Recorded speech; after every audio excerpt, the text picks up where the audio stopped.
Okay, so this is a video about adding relays to power windows. So, if you're doing a manual to a power conversion, this will help you. Or if you have a classic or an older vehicle that doesn't have relays and you want to add them, this will be for you. I'm also going to cover push buttons, adding push buttons, and using relays for that. And most likely you will need relays if you're adding your own buttons as well. So. At the end of this, you're going to have a pretty good grasp on how all of this works, and you should be able to handle any curveball that you might find. So, what we're going to be going over is there's two different kind. Well, let's just start off with the relays. We're going to be going over the 4-pin and the 5-pin relays. They're also known as Bosch style relays. The technical term, and if you go to buy them, make sure you use this because they do make different kinds. Is the single pole single throw is a 4-pin, and a single pole double throw is a 5-pin. I'm going to be, it's a mouthful. The SPDT, ST, it's easy to get screwed up. So I'm going to be saying 4 and 5-pin too, but disclosure, when you go to buy them, make sure you get the SPDT for the 5-pin or the SPST single throw for the 4-pin. Now, these are the ones I got here, and if right on the front of them is a diagram of how they operate. And I've just copied that onto this paper so it's easier to explain. So, you know what? Hang on, All right, so I'm going to go over the 5-pin style relay first. I'm not going to keep saying SPDT through the whole thing, so I've already did that disclaimer. So we're going over the 5-pin because it's going to make it easier for me to explain the 4-pin later. So what you got here is this is the same drawing I said on the relay. The 85 and the 86 over here are the triggers. This is what activates the relay. It's 5 pins. You see the 5 numbers here. This is basically the whole diagram of the whole thing. So the trigger over here, it doesn't have a polarity. If it did, it wouldn't be the generic kind that you want for this job. Another disclosure is if you have a vehicle like, say, the 2000s or newer, they might have other functions in them. If they already have relays, you're probably going to need your vehicle-specific relay. This is basically if you're starting without relays. So in any case, this 85 and 86 over here is your triggers, and it doesn't have a polarity. So either one of these can be positive or negative. For this purpose here, or this demonstration, we're going to just use the 85, but you could use the 86. Now, normally when you touch a positive and negative together, you'd get a spark or whatever, but in this case, it activates the relay. So the 85 here is going to be coming from your existing switch. So let's cover an open and closed circuit real quick in case you don't know. So an open circuit is basically a circuit that is attached to a ground or a positive. That is a live circuit or a closed circuit. If it's basically a dead end, it doesn't have it isn't attached to a ground or any positive or whatever, that's an open line or an open circuit. So what this switch is what your switch is basically is an open circuit. This is a dead wire, and when you hit your switch, it sends the power current to the relay. And this other side is just grounded all the time. So, it's best to beef up your grounds. I've even seen this one video anyway, of a guy that just added relays just to beef up the ground, and he had good results from just that. So in any case, you're sending your signal from the switch, which is basically open. When you push the button, it activates the relay. Now the relay, you see here, has got this side's solid, and this side here has got a break in it. Well, that's because it rests like this. So when it's normally hanging out, when it's parked, you're not in it all the time. Its resting state is like this. And when you activate the relay through the switch, it clicks over while you're holding down the button, and it'll attach the 30 to the 87 while you're holding down the button. When you let off, it just comes back over here and hangs out on the 87A. So how you do this, how you wire up your these relays to make it work with your windows is, okay, well, let's go over that first. So the reason I'm going over 3 different ways to do this is because they make 2 different kinds of window motors. They make ones that are grounded right there, either through the chassis or through a ground there. That's called a common ground. It's grounded there. The other kind is an alternating ground, meaning whatever wire, say your window motor here, whatever wire is you're using for it's got 1 wire for up and 1 wire for down. That's the same on both kinds, the common ground and the alternating ground. The only difference on the alternating ground is the opposite wire will always be connected to ground, and that's done. I'm going to show you how that's done here, but that's the only difference really here, and the reason I'm going over the 3 different ways, well, 2 of the 3 anyway. So how you're going to want to wire this is for the alternating ground. It's usually on the newer style vehicles, they went to the alternating ground. Although my 91 full-size Blazer, the tailgate window motor is a common ground with the ground there, and the doors have alternating ground, so it has all 3. And let's just say that off the top, I believe you should go with the 5-pin or the double throw relays, because you can pull out the wire and use it like a 4-pin. You're ready for anything. See, I've got 3 different ones I've got to run relays on, a total of 6 relays, and I've got 2 of one and 1 of the other. So because I've got the 5-pin, I'm ready for whatever. So in any case, so there's your switch here. Is your 85.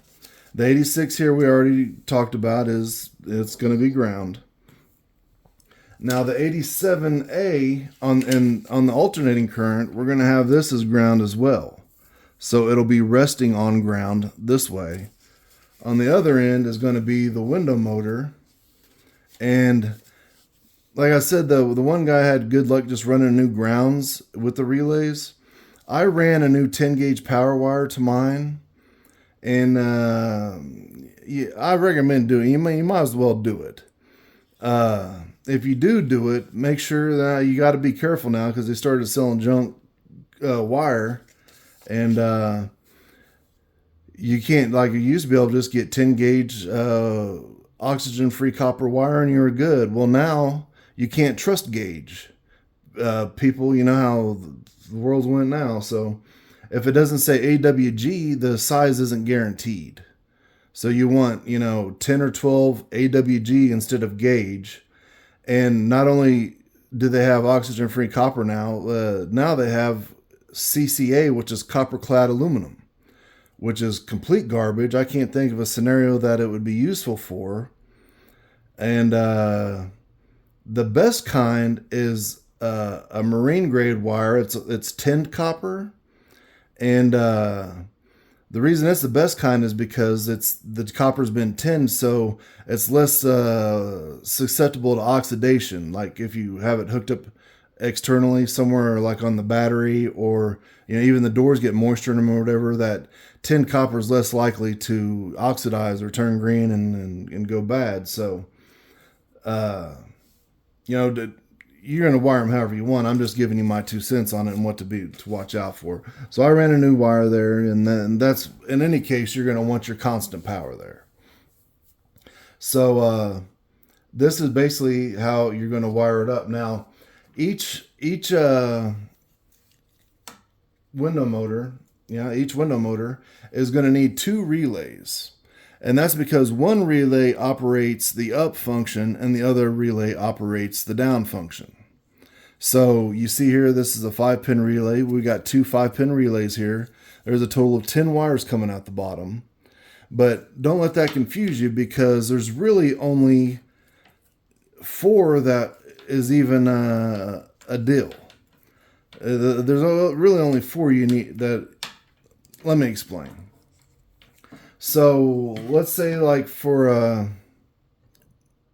say for example, this power window motor. You see here how this, it's only got 2 wires. This is alternating ground. There's no other ground here. The 2 wires are red and yellow. Well, what you'd want to do is between the switch and the motor, you'd want to cut this red and yellow wire somewhere, and that's where you're going to want to add the relays. You want to make sure there's nothing in between the motor and the switch, which there shouldn't be, but in any case. And so you'll have, a red and a yellow on the right and a red and a yellow on the left, because this is split in 2, right? So basically you got 2 wires here, 2 wires to the motor. Well, you just run each wire one into a relay and then out of the same relay. So if this first relay here, let's say, this one, let's say it's just one of the 2 relays, and you're using the yellow wire for this. You just want to make sure the yellow wire is coming in on this relay and going out of the same relay. So you don't even have to pay attention to what side is up and what side is down. It doesn't matter, because as long as you run the yellow wire into the same relay that you're running the yellow wire, you hook it up on the other side out of, it's going to keep the up and down functions the same. So that's really, all these wires are power and ground. The only ones that actually do anything out of these, like I said, out of the 2 relays, there's 10 pins, so 10 wires. Out of those 10, there's only 4 that you got to pay attention to. There's 2 that come from the switch. Like I said, the red and the yellow on this one. There's 2 that come from the switch, and then there's 2 that go to the motor. And that's what I said. That's why I was saying that you cut this wire of the window motor, and you run the red into one relay, and you run out of that same relay the red out of it from the switch and then to the motor out of that same relay. And then the yellow one, you do the same thing, and that's really the only thinking that's done here at all. Because the other ones are your new battery wire, and then the 87A here and the 86 are ground. So you see here, I coupled those together. So you got your new power wire, you got your grounds here for your 86 and your 87A that I've coupled together, and then you just got from the switch and to the motor. That's the whole deal. That's basically how a 5-pin relay or a single pulse double throw relay works for an alternating ground window motor. Now let me explain to you how that works, how the alternating ground works. So like I said, it's always resting. This is just one of the 2 relays. The other one will look just exactly like this. It's set up the exact same way. The only difference would be that this side would be the up button and the other side would be the down button. You see what I'm saying? So if you push down, it would, activate that relay. You push up, it would activate this one. It splits up the current by itself. But in any case, so it's resting on the ground, and that's how you get the alternating current.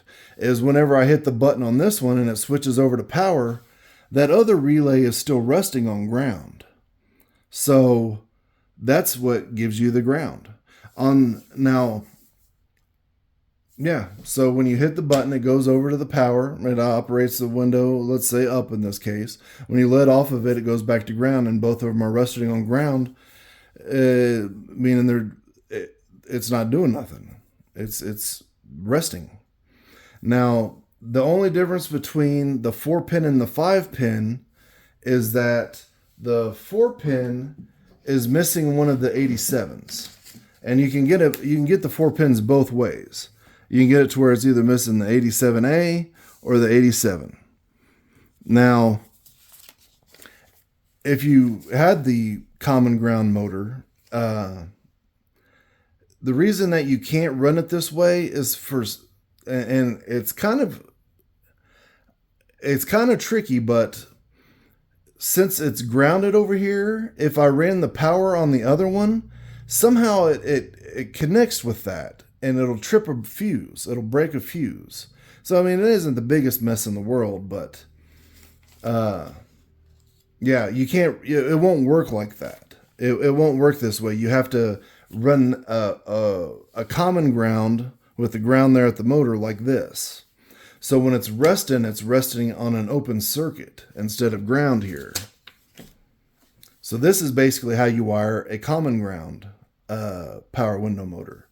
You want it resting on an open circuit all the time, and when you hit the button, it goes to power, but the other one is resting on an open circuit. It's getting its ground right there from the motor. So, I think that explains it pretty well.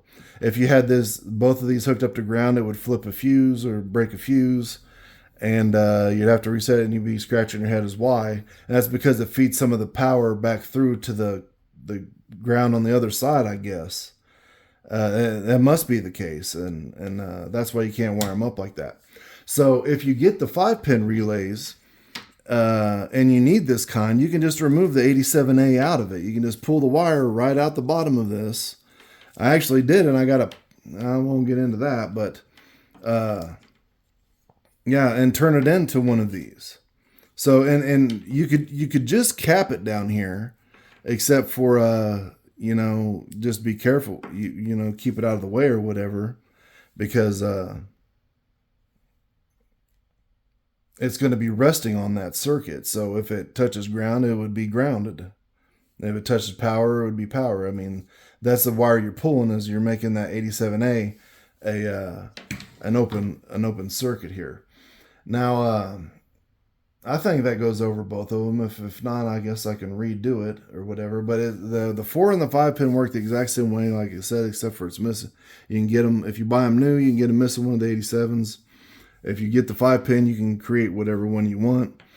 Now, the wire colors on these, I'm sure you know this, they might be different unless you get these exact same ones. I got these off Amazon for they came a 6-pack with these wiring harnesses on the bottom.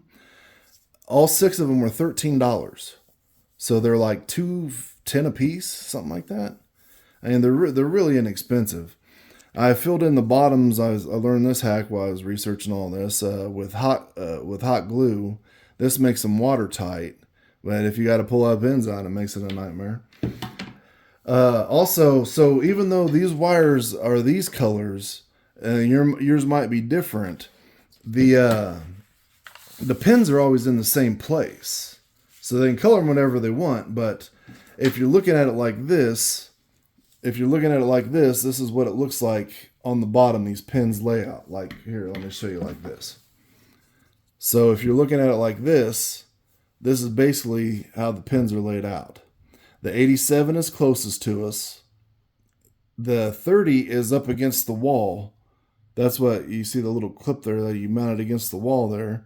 The 87A is always in the middle. And then the triggers are always on the left and the right.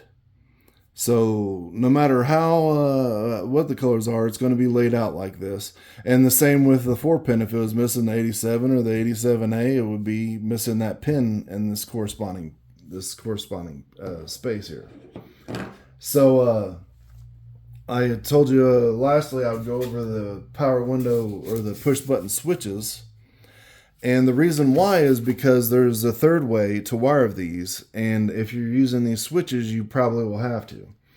See, a power window motor is going to draw roughly 8 to 12 amps. And that's really why we're adding relays, is because we're asking this chintzy little, now this is a Locks, but the window isn't much better.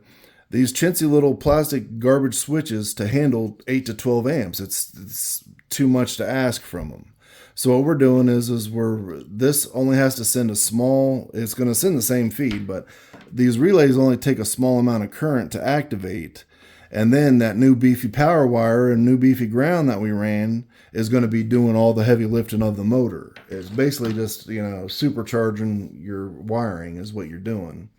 And getting back to the switches, these switches are only rated for you can get them all different amps. These ones in particular are only rated for 3.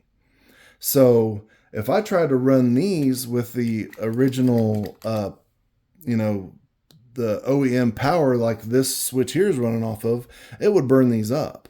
So I can't do it like that. So how I'm going to have to do it now, the first two ways that I explained are the easiest ways. So if you're trying to incorporate these into your classic vehicle and you don't want to run all new wiring, you don't want to do a whole lot of work, like I said, all you got to do is run new power and ground. You don't even really have to do that, but I mean, it's best to do that. But really, all you're doing is you're taking the two wires going to the motor and running them through the relays first. So that's the easiest way. Now, in order to run a push button switch like this, you going back to this here, you're going to have to, and it's all over here on the trigger side. What you're going to want to do is, like I said, how the switch here, the switch side is an open circuit until you hit the button and then it completes the circuit to activate the trigger. Well, what you're going to want to do is you're going to make that to where the switch on, and you're not going to be using that. You're going to be using these new push button switches, is going to be the ground side of it. So you want the 86 or the 85, like I said, they're non-polarity, but you're going to want that to be constant, and then the switch to interrupt the ground side. And basically, all right, so these switches here, let me explain. The terminology is a little different on these, but basically they work the same as the relays. So what you have here is they have the red and the black wire here, and these wires are only to light up the LED push button. They don't serve any other function to power anything. They just serve for the light. So the only thing that is actually working on this, that actually is doing anything, are these three wires in the middle. And if you look at the bottom of it, even though the wires will be different, like I said, colors, they'll be set up the same way, with the red and the black on the outside and the three down the middle. Those are the operation ones. Now over here, well, it's like I said, it works about the same way. So what you have here is a normally open, the three wires that actually have a function. You got the normally open, the normally closed, and the common. So the common is the one they share. That would be, like I said, on the relay, this is the one, the 30, they both share, right? So that's the common. Now this here is, like I said, an open circuit is a circuit that isn't working. It's a dead circuit. This is set on normally closed. And then this is the side that's normally open. So when you push the button, it closes this side. So this normally closed side is now open. And it basically, I think you get what I'm saying here. It's just going to be confusing. And the common is the one they share. So if, and the reason they do it like this, because you can wire these things up to anything 100 different ways. So if you're wanting to run, like I said, the positive constantly to the relay through the 86 or 85, but let's just say 86 here, and you want to interrupt the ground on the 85 side for these push buttons, you're going to want to make the common a ground, and you're going to want to make the normally, because you want it to be, while it's resting, to be an open circuit. You don't want it to do anything. So what you're going to want to do is have it as normally open. You're going to want to use that to your switch, because when you push the button, it closes it. It's normally open. Push the button, it closes it, and it'll basically connect this one to your common, which is your ground. So basically that's how you complete the ground side instead of the positive side. So the ground side doesn't handle near as much current. It's, the relay is going to absorb most of it.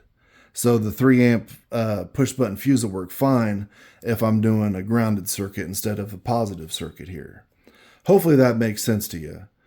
Basically, if you just want to know how to do it, the red and the black operate the lights. That's pretty much the same on all of them. And then you want to hook the common up to ground and the normally open up to the relay as for the trigger, the 85 here. And that'll make it, when you push the button, it'll activate the relay. Now, the one thing I will add is you don't want the lights to run all the time. So you want this, the positive or the red light here that powers the LED, you want it to be the one that comes on with the windows when the truck's turned on, instead of like the locks that are on all the time. So you'll have to find that wire. It's the one that's already running that you're using to, here. It's the one that we've been using the whole time. So the existing wire that went to your switch is going to come on with the truck, basically, if it's the power window switch. And that's how you hook up relays and push button switches to power windows. Now I'm going to make a part 2 to this where I show you how I wired it in my truck, so you can kind of just see how the layout is or whatever. And then I'm going to make a third video because even the damn relays didn't help my Blazer square body tailgate window work any faster. So that's why I got this damn motor. This is to a 94 F-150. And I'm going to do a third video how to change it over from that garbage K5 setup to this. So I got a couple more videos coming, and yeah, thanks guys. Oh, comment if you have any questions, of course.